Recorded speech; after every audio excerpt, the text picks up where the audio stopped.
Di Cilegon, Banten, sebuah rumah mewah menjadi saksi bisu pembantaian seorang bocah berusia 9 tahun. Korban bernama Muhammad Axel Harman Miller, putra dari seorang politikus partai PKS. Apakah tewasnya Axel berkaitan dengan aktivitas sang ayah atau hanya kasus pencurian dengan kekerasan? Inilah Anatomy of Crime. Kami bedah kronologi, kami bongkar modus operandi.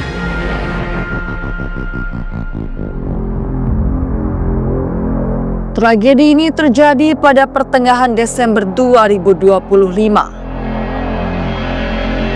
Di balik tembok perumahan elit Bukit Baja Sejahtera 3, seorang bocah ditemukan terbujur kaku di lantai 1 rumahnya dengan 19 luka tusukan. Korban adalah Muhammad Axel Harman Miller, berusia 9 tahun. Putra kedua dari Maman Suherman, seorang anggota Dewan Pakar DPD dari Partai Keadilan Sejahtera Cilegon. Tubuh mungil Axel ditemukan tak bernyawa oleh sang kakak, Davara. Saat kejadian, Herman dan istrinya diketahui sedang berada di luar rumah. Sementara kedua putranya ditinggal di rumah bersama asisten rumah tangga. Mendapat kabar mengejutkan, Herman bergegas pulang dan melarikan sang putra ke rumah sakit. Namun nahas, nyawa Axel tidak tertolong. Kematian Axel yang dinilai tidak wajar membuat pihak kepolisian langsung turun tangan. Polisi langsung melakukan olah TKP dan memeriksa sejumlah saksi. Terungkap dari hasil olah TKP, saat kejadian, asisten rumah tangga yang seharusnya menjaga korban sedang pergi dengan kondisi pintu rumah dalam keadaan tidak terkunci. 3 minggu lamanya polisi bekerja memburu pelaku. Penyelidikan sempat terhambat karena CCTV di rumah korban dalam kondisi rusak, sehingga menjadi lubang hitam yang menyulitkan petugas. Tanpa petunjuk visual, langsung membuat kepolisian harus kembali mengandalkan jejak forensik mikro, seperti DNA dan menyisir saksi, mulai dari keluarga, tetangga, petugas keamanan, hingga rekan kerja ayah korban. Atmosfer ketakutan menyelimuti warga Cilegon, khususnya penghuni perumahan elit. Fakta bahwa pembunuh sadis ini masih berkeliaran bebas menciptakan rasa tidak aman.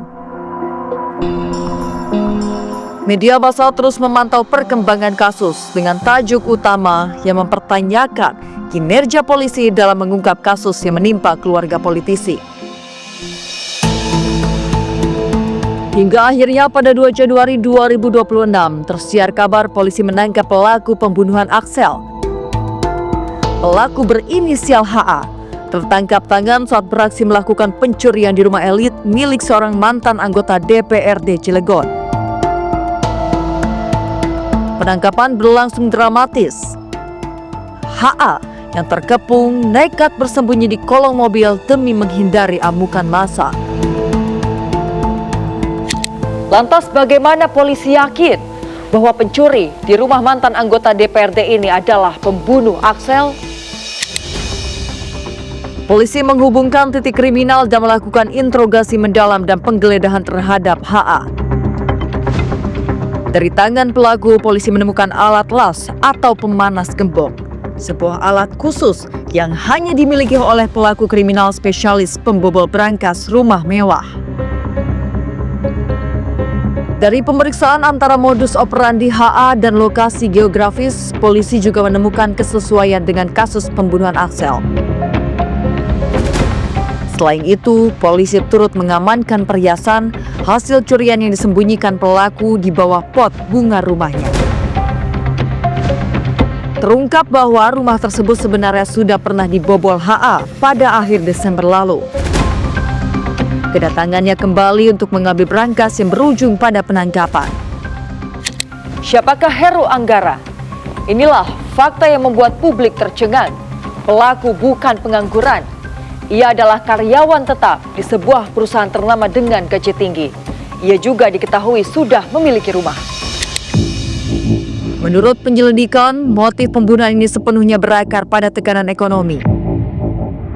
HA mengalami kerugian investasi mata uang kripto dalam jumlah besar. Hal inilah yang memaksanya untuk melakukan pencurian di rumah mewah.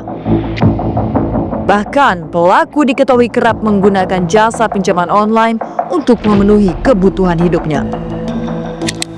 Kematian Muhammad Axel Harman Miller bukan hanya duka bagi keluarga, tapi peringatan keras bagi kita semua bahwa pagar rumah yang tinggi ternyata tak cukup untuk menahan keputusasaan seseorang.